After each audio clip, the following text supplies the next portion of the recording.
Sure. These earrings are way too heavy. You can have one. Thank you. Like, Woohoo! I'll let you talk talk if I have to.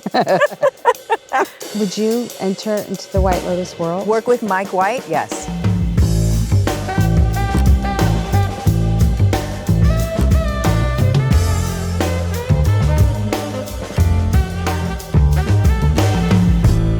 We're both Nora Ephron ladies back in the Yes. 90s. Yeah. I know. I know. What did you do with Nora?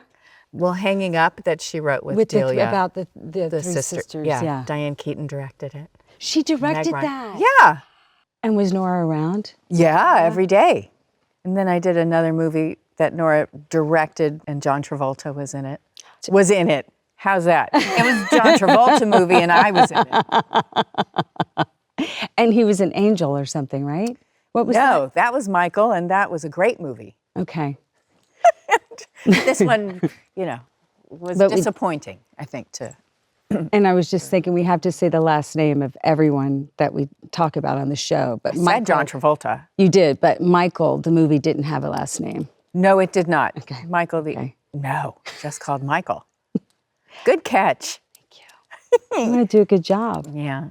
Nora called me once. I was working on Friends and when are you finished with this show?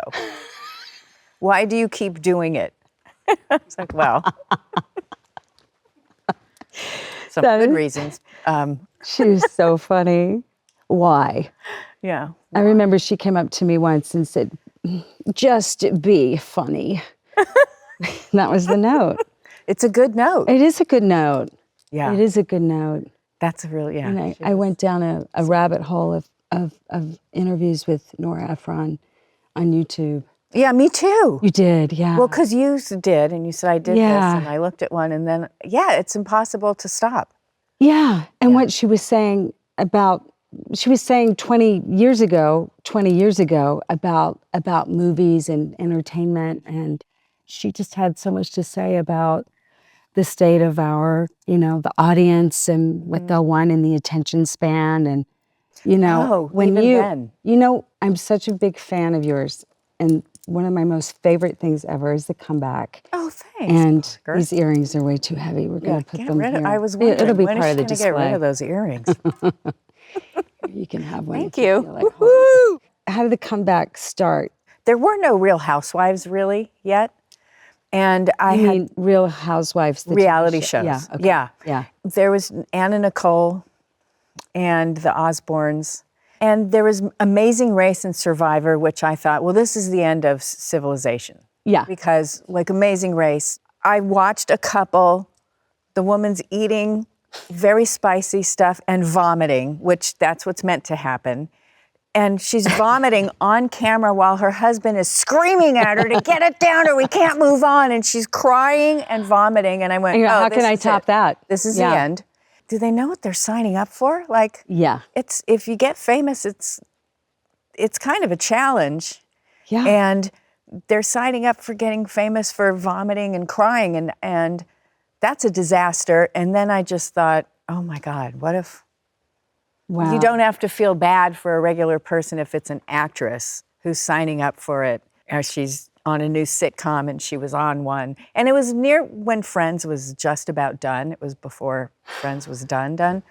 And I just thought that's something I'd want to do. That would be really fun. Just throwing yourself Did you into watch a lot of humiliation. documentaries? Like, do you like real life things and watching people? Are you interested in human behavior and what people are like? And Yeah, aren't you? And especially, of course. Yeah. Yeah. I love a Pathology, good- like what can you tell? What does a person, what are they when they, look and move their hands in a certain way or have the body language, how they hold their, I'm fascinated by it. Yeah. I did Superman Returns and the comeback aired then and my agent sent them all to me on VHS. You're kidding. And I was just like, this is heaven, what you were tapping into. It wasn't meant to be editorial. It was just No, how what it do you mean by was. that? We're just showing what is. Yeah. There are toxic showrunners and, it wasn't just her. It was about what a person like that, I know. how they survive, and they do. And it didn't ever hurt to be her. That's right. She wasn't humiliated. You were humiliated for her, Right. but she was never humiliated. And Yeah. so I never felt bad. It wasn't painful. Yeah. You know? Yeah. Yeah. It's such an interesting edge to watch as a viewer, because I felt for her, and I also I rooted for her as well. And Oh, that's good. yeah. Yeah. Well, but for me, that was all the Christopher Guest movies you did. But that's what I was going to say. So when you Because were talking about they that, were was a real. Chris Guest would go like, this is not too far from the truth, and just like walk away, and then you play the scene. Yeah. So the scenes are all written in an outline. Yeah. And then you bring it to life on action. Now, was Comeback on film, or was it was the Film. The beginning? It was. Yeah. So yeah, so that's what was so exciting about film, right? Was that Wait, was it? I don't remember. 2004, we shot it. 2000. Yeah. It was digital. Right after Friends. Yeah. I don't know if it was digital. Do you remember if you had that you acted for 7 minutes and they were like, okay, we have to reload? I can't remember. I know. No, Back you're to right. Nora, I remember nothing. I know. I don't remember anything. Yeah. Nora Ephron. Parker Posey, right? Yeah. That's right. I Lisa remember. Kudrow. Okay, Okay, good. now I remember. That was a good joke about Yeah, what we were Dementia. told before Which we is started always doing funny. What? dementia, which is always funny. No, but to me, because it was so real, it wasn't about written jokes. And it was beyond and hilarious. these takes. Which was always what was the most funny thing to me, the little things. Yeah. Mm-hmm. Yeah. It's the things that you're not really thinking about, that Yeah. aren't like planned. You do all this work, and you read a script, and that's what was so liberating about those Chris Guest movies. I felt so spoiled, right? Uh-huh. You go in and you just like lock into the other person, and you just trust them. Right. And Chris is so smart, and he's so funny, Yeah. and he's super intelligent. Yeah. Everyone really respects him. And it's like a tone that every director has that kind of Yeah. energy that comes, that's around them. And then it creates this whole vibe that everyone is like under their umbrella. Yeah. And then with these ensembles, you're acting with all these actors who were groundlings like you were. Oh, they were? Yeah. Michael Hitchcock. Oh, yes. Yeah. So good. Jennifer Coolidge. Yeah. Yeah. So good. Yeah. And it's wild. So Yeah, like best of groundlings. Yeah. Yeah. And you had that so you could dress yourself. I know you can dress yourself, but I you really can't. I can't even get my arm into a suit. But yeah. But your costumes and what your character looks like, and how they're, what their bag is. What No, their but hair you're is, good what at that. their- I'm not. Yes, at all. you are. Come on. I'm really not. The comeback. I can dress myself. But that woman was so real, Lisa. Like, Yeah. funny. Yeah. That way of working, it kind of, when you get a script, it's like, now we can move into serial television with writing. Yeah. Right. And So like writers' rooms and the way things get developed. right. Or maybe not that far. Maybe. But I know you were on some sitcoms. You were on some multi-camera shows. Now, how was that for you? Because that is there's something so much more regimented about that. Yeah. Even though it's comedy. Yeah. But it's still, it's different. Yeah. Yeah. It's like tap dancing and really having to make that step. Like, it's hitting some kinds of notes that, I would say stuff like on Will and Grace, and people would laugh, and I'd be like, I don't get it. Okay. What, you mean like, I what didn't are think they it was laughing funny. Yeah, like, what are you laughing at? Like, Was it a joke maybe. that they had written? Yeah, I think so. That happens sometimes. Yeah, that does happen sometimes. You take it, I take it seriously, and then you go like, oh, well, that was kind of funny. Yeah. No, I was wondering. Because if it's the your cup jokes, of and then tea. they throw the jokes at you as you're doing it, because Yeah. everyone else has been doing it for a few years, and then you're called in, and you're like, "Hey, Megan Mullally, Yeah. Hilarious. hilarious and Yeah. wonderful," Yeah. and you're just watching, and Sean Hayes, you're just watching this whole Hilarious. other Right. vaudeville, you know? Yeah. And when it's dancing like this. And so, I mean, I enjoyed it, but being in it was like, it was very athletic. Yeah. It But felt, they're always throwing new things at you. yeah. And not you, everyone. I mean, for us, all of us got new things as we were doing it. But I remember So it was really fun, right? Did it feel like a sport? it became fun. It was fun the whole time because we had fun. Yeah. Like the cast had fun. Yeah, you loved It each was like a other. collaboration with the writers because they were so great and Yeah. nice and good. But me being Phoebe was so far from who I was as a human being Yeah. that, I mean, it was work. I sometimes felt like, okay, because I needed to justify everything she was saying in my head so that it felt like she meant it and it was real to her. So it was a lot of work. And I remember like season 2 or 3, and I was just doing it and went, oh my God, I'm not doing the work. Oh no, I don't know if this is going as well. I'm not doing the work. I was really fretting over it. And LeBlanc went, what's the matter with you? I said, I'm not doing the work that I did. I used to like really work. And he said, you're her. You don't have to. Yeah. You got it. You don't have to do it anymore, huh? You're like, but I want to work. But it was just, to me, the worst thing was ever wanting to be a good student. I think that hurt me the most. Like the biggest hill I still have is that wanting to be a good student. Because that's the opposite of letting go and just doing it and see what happens. Yeah, which you kind of have to have. Yeah. Right? I like doing my homework too. White Lotus. And, Oh, yeah. So like well written. Yes. I mean, can you And please talk about that though? That character? Yes, but first Okay. I'll let you talk. talk. If I have to. Go, sorry. What was I saying? I don't know. Mike had my idea. Was it like, wow, it's No, been you a said it was wild so year. well written. Let's say, okay, It a was year so and a well half. written. Yeah, I'm not going to Yeah. do that. I'm not going to give you how that I spent almost 7 months in Thailand.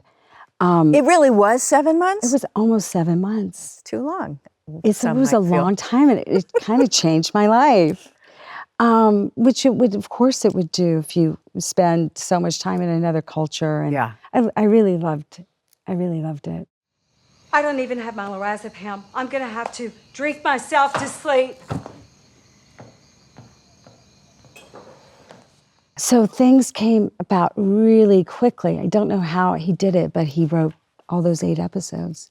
And they really fly. Did you get all 8 episodes to read? I met David Bernad, the producer, I think in October. Okay. No, in August of a year ago, this past August. And then October, I went to Jennifer Coolidge's Halloween party.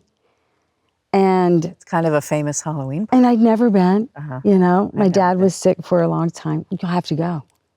Why don't we go? You come on Halloween. Okay. Yeah. Have you been to New Orleans? No. Oh, really? No. Oh my God. That's okay. You have to come. Okay. Yeah. It's Just say, such a, okay. yeah, you'll do it. All right. Everyone dresses up. And Mike White came as Hansel. And at the party, he was like, you know, said hi, and then I didn't see him. And then I probably read it like a few months later. It's just interesting how people think you but make things happen, knew you right? were going to be working with him? No, Or I that's before? didn't. Oh, okay. I didn't. Okay. And my career, I mean, we've both been doing this for 30 years, right? Yeah. And it was such a gift to have this middle-aged woman at this time in my life, in my career, to be this Southern woman. You know, I was reading Tennessee Williams in junior high and high school, Right. and Southern writers and all of this. So I was like, I just ate it up. And You also grew up in the South, so in the South, yeah. did you have a point of reference for Yeah, I mean, Victoria? my dad loved William Faulkner. He was a really big reader. I loved Flannery O'Connor and all those Gothic tales. I have a really funny family. Okay. And, you know, theatrical. And, you know, my mom's mother, Nani, she dressed like a movie star. And she'd go to Neiman Marcus and look at the things that she liked. And she'd go home and make them herself. Oh. And she would walk around the house like she came out of the television. Yeah. And so I grew up with this glamour in the television. And it was like a relationship through her and through the TV and dancing and spending time with her. I always ask actors about their grandparents.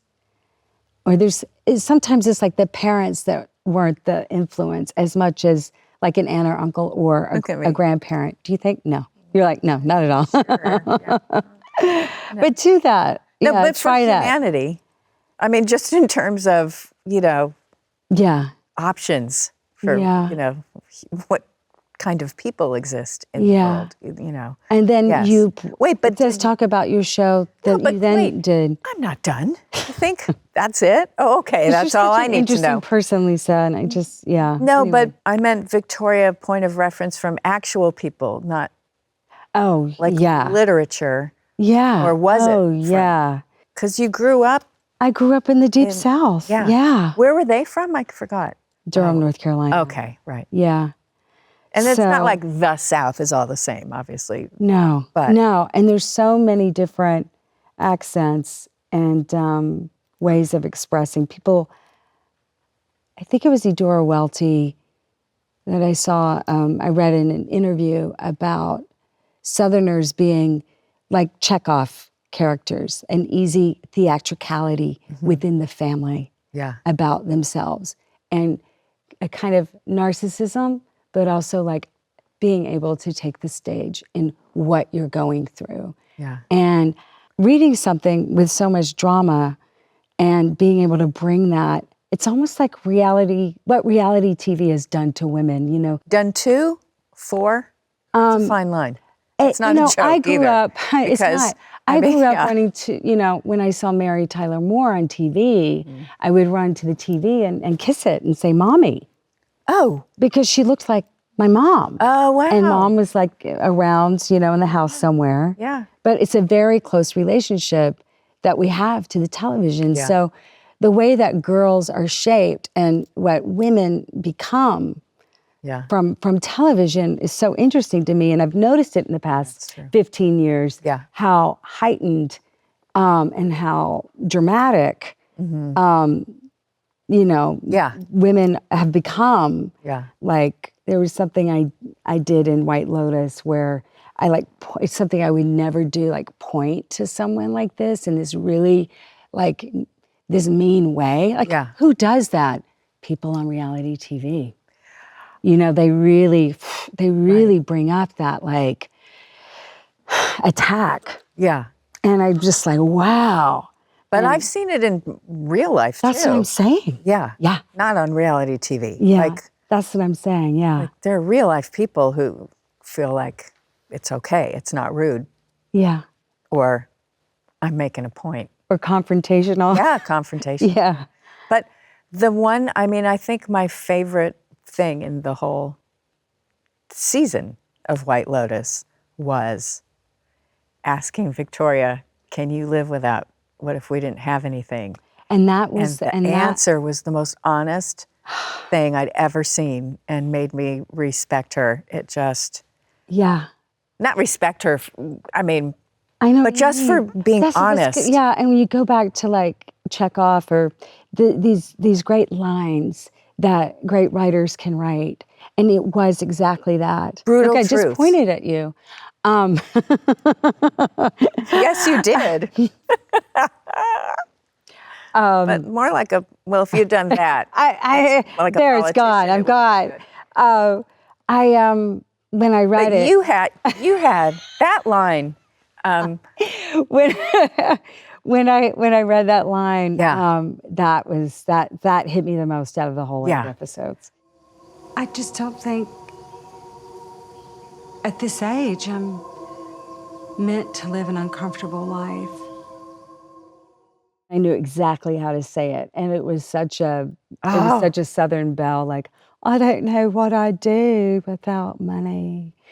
Yeah, but you said it like more, like it was just like no, it's just true. But I heard it. There's such a cadence. A lot of people like you go on set and actors like to improvise and, add things, and I like that. But when things are like really tight and things are well Yes. written, Right. I really love how that sounds because I think that elevates it. Yeah. And Because you do improvise, I do, but Yeah. only we did a little on this. like fronts and backs, like, I mean, of Yeah. scenes, like Yeah, heads, tails, I don't know what to call it.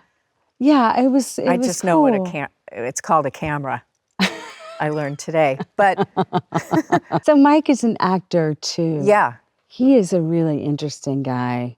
He was on Survivor. And he was on Amazing The Race. Amazing Race twice. and Likes likes to punish himself. Decides to do a season 3 in Thailand, and it felt like an experiment to work that long, so far away, in a whole exotic place was such a gift. When you're out of your element, Yeah. As they all are. Yeah. Oh, And that's the trick. wait, can I ask another question? course. Because and we can talk about it too, because we worked on Clock Watchers Watchers. together. And that's where we first met. Did I meet That's you where on we first set? met. Yeah. And Jill and Karen Sprecher. Yeah, they wrote it and Karen directed it. Yeah. Or Jill directed Jill it. directed Jill, it. sorry. But they created a set that mirrored what the film was about. So Yeah. Jill would come over and just come over and whisper a note to you that no one else could. It was sort of like they've got their secrets. And the whole thing was about not trusting each other and trust and secrets. And so they sort of, I don't know if it was conscious or not. I remember we She was talked very about shy. that. Do you remember the first day at work? She said cut instead of action. And action was always She went, like, cut. I mean, action. yeah, and had trouble speaking So loudly, so such soft, a like, talented writer. action. Like, we have to speak up. So, Yeah. she was fantastic. I know. But I thought everyone was smart and knew what they were doing more than I did anyway. Yeah. So but that when was she also would go your and character, whisper, too. I would think, oh my God, she's creating the same atmosphere. Because you're like, well, why is that a secret? Why can't, what's she saying? Yeah. Like, you got to help these losers, But Because it takes place in a corporate office, and it's four of us that are Yeah. working Yeah. in the system that are completely ignored and unseen. yeah, want to become permanent workers because we need the work, but also we're just overlooked. No one knows our names. Yeah. Yeah. Yeah. And can't get anywhere. Like can't gain purchase anywhere, which Yeah. is really what you feel about them too. She so described, good. It was so good. It was so good. John Early from Search Party was a big fan of that movie. Did he get in touch with you about wanting to talk to you about it? But I don't know. it's having a little, maybe it was on Criterion. Yeah. Was it? Good. Oh, I don't know, but I remember having a little like, oh, they're showing it there. Like, wow, great. Yeah, and so neat. interesting, a movie about women that were ignored and not seen, and then the movie was like lost for 25 years. Yeah. And a lot of those, Party Girl, the same. Like, where's the film of Party Girl? Oh, And so good. it just like got, re-released. Yeah. The thing about Clock Watchers that you reminded me of what Jill said, it was really interesting about my character of Margaret. She is a prisoner reading about law. Yeah. She knows about law, but she's in prison. Yeah. And I remember being so upset when I was fired and Jim Deneau, the cameraman, put the camera on the floor. Remember that? No, probably not, because you weren't my character, but he put the camera on the floor and I was taken out, Yeah. and it just crushed me. You mean what do you mean? Because it wasn't, on it the was such floor. a What do you big deal for Margaret. Yeah. But I was so far away. Yeah. And I really we took it just personally. saw like We a were so prisoner able being to- taken away. Yeah. Sort of in the background while we're hearing all the troubling. Isn't anyone going to say anything? Yeah. And so all the women kind of start suspecting each other, and they can't really trust Yeah. their own intuition or themselves because Right. of what they're Well, and also just in, trying the to survive. system. Yeah. And yeah, the resources are in danger. yeah. And then it's such a rude awakening for me when I realize, oh yeah, that affects women a little more, But I always just see human beings Yeah. before Yeah. gender, Yeah. then get like this rude awakening. Right. No, it is different, Yeah. gender, race, all of it. It's different. It's different. But yeah. but I was going to ask, like, because Clock Watchers, there was a certain culture on that set. And does Mike do that consciously or unconsciously also? Oh, I think every Like, director does that. Does that, yeah. I think that's the whole like mystique is the land of projections that are in, that are conscious and unconscious with the director. And you kind of have to be, I was going to say a puppet, but it really is like you really are kind of taking shape by the projections that are happening around you. Right. And it's all just information that you're taking because you're there to perform. Yeah. There's a lot of different levels that are happening that you're not even conscious of. Yeah. Even in the choices that you make as an actor. And then you see it. I mean, editing is helpful too. But but it feels like, oh, I wasn't even aware I was doing that, but that feeds in really well. Yeah.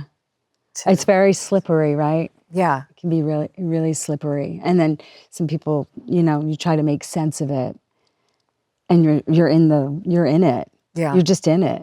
Like with Victoria, I was like, well, is Tim taking those pills? Like, and there was Jason like, oh, I'm pilled out, here's where, he's taking, I'm like, but Victoria is like, does she know that he's taking pills? Oh, I'm in denial.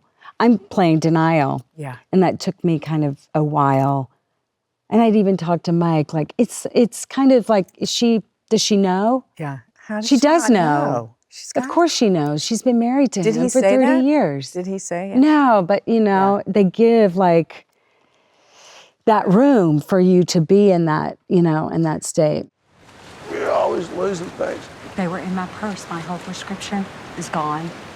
Mom, you don't need that stuff. I just assumed that there are things she can't afford to pay attention to Yeah, that too. for her stability. Yeah, that too. Which is why it was so great that she could be what she could look at as something that was just an immutable truth, which is no, not at this age. I can't live like that. Not at this age. It's too late. I really love how, denial and what people are picking up on in their instincts, like what they know, but then what they don't know in their lives and what they choose to, reveal to their loved ones. I'll just say. And Victoria was like, there was just a really quick scene that her father is in this colonial house and he's walking back and forth behind her husband. I love that detail because I'm like, oh, Victoria's lost her father and she's entering into the White Lotus in a state of grief as Tim, her husband, is happening in his life. Yeah. Which is what you're doing in Good Deed, No Good Deed. Yeah. Oh, yeah. I played Lydia in that. Yeah, Lydia. And I don't think she wanted to poke at how's her marriage going or investigate too much. What's her part? I don't know. I mean, I think she knew who her husband was. He wasn't a big talker about emotions or didn't talk much. I miss you. I wish I could see you. They've suffered a real tragedy where talking would have been good. And I was so keenly aware that she couldn't do grief counseling. No. She couldn't talk to a therapist about it. She couldn't talk to her husband about it because he couldn't talk. And she was on her own. And I mean, it's so dark destructive. Night of the soul. Yeah. A dark night of the soul. But which is so beautiful in what you do. And I thought you and Ray and Dennis and all of that, So that was good. like, I want more. I want to see more of that. Yeah. Well, then finish it. Then I'm finish kidding. it. I told Lisa I hadn't finished it. But it was how many No, she's episodes? working too. I mean, also, I was just in the It was so many. It was 8. It was 8. No. And you shot in LA, right? Yeah. Yeah. And we shot in LA. It takes place in LA. It's a really fun cast. It was so. Did you have a blast with those guys? Yes. Yeah. Oh my God. It was Yeah. so. That was really fun. I was excited to work with Ray Romano. I'd always wanted He's to amazing. he's effortlessly He's good. amazing. Effortless. And then there's me just like acting up a storm. Shut up. I mean, he's amazing. Luke Wilson. Oh, Luke Wilson. What a dreamboat. And he's so funny. So good. He's so good. And then the he was actress. so funny. in Linda the, Cardellini is Yeah. phenomenally good. Everyone was so good. I was so Yeah, excited. I know. If I let myself stop missing him for even a second, it's like I'm saying it's okay that he's not here. My first question when I met Liz Feldman, you know, she Yeah. created the show and wrote it. And my first question was, when the lights flicker, is that real? Or Yes. are you saying it's not real? And she said, I think it happens. You know, I do think that happens. I went, okay, then I'm in. Because I fully think that happens. It does happen. It happens in my house. Yeah.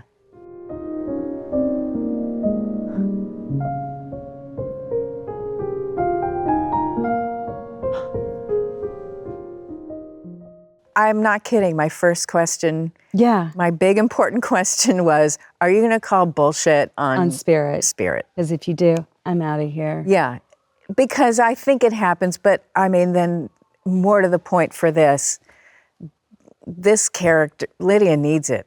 Yeah. So Yeah. she needs that too. I'm gonna see if she gets it. Yeah, she needs that. Yeah, that was my first question because I was going to honestly think twice Of course. if it wasn't. Of course. We don't need glib. Yeah, We don't need glib. we need magic. I asked Jacob to send me a sign. And Paul, the lights in his bedroom flickered. Would you enter into the White Lotus world? Work with Mike White? Yes. Yes. That's a quick and answer. why would you work with Mike White? I love Mike White. Yes. And yeah, I hung out with him at a party, I think. He gets around. He's social. He's everywhere. Yeah. And guess what? Brad's Status was my favorite movie of that year.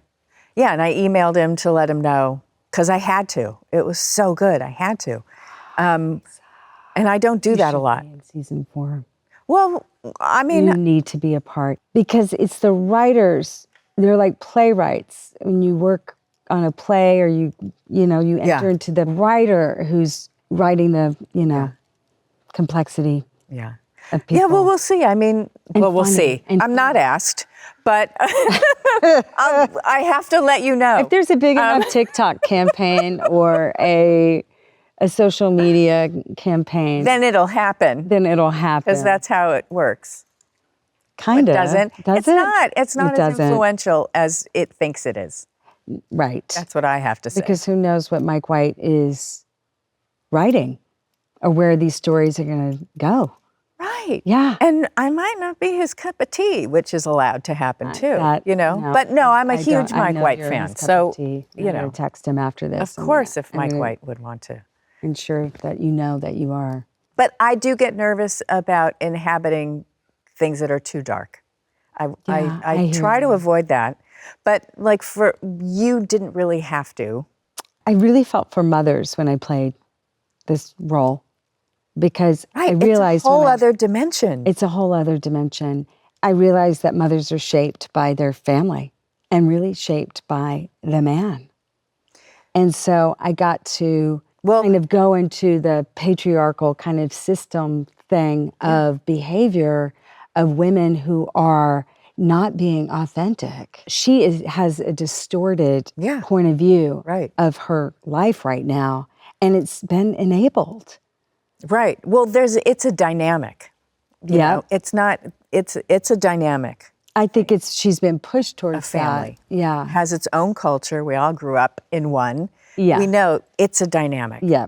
It's not just like one person. No. It's a dynamic. And it's soulful, and you get to crack it all open and what families are like when, Yeah. And she's taking care of her husband and her kids in her way. Yeah. Whether they feel taken care of or neglected or it's not enough, but also just like the prescience of going to we're going to have to go there and make sure it's not a cult. And you go, and then you actually are the one like going around talking to them, getting to know, what is this place? What is it? Why don't you spend the night? Like, and everyone's thinking, what is she? That's smart, actually. And then she was right all along about who her daughter was. What do you know? She knew her. Yeah. Oh, I don't know. And that's kind of skewed because I know what one is also supposed to take away is so superficial, these people, so materialistic. So it's so backward to say, well, at least, you know what? Yeah, we do have privilege, and the least we can do is appreciate it, which is true. And I know it's also supposed to be, God, that's not right. But there's different people in the world, and they're all humans. That's right. And that's what's so great about good writing, is that it doesn't judge, and it kind of expands. Yeah, it didn't feel like it was judging so much this time. Except, of course, it was. Because they were at a White Lotus, and you have to go, don't you? I do have to go. Well, it was I have great to go. seeing you. You too, Dom.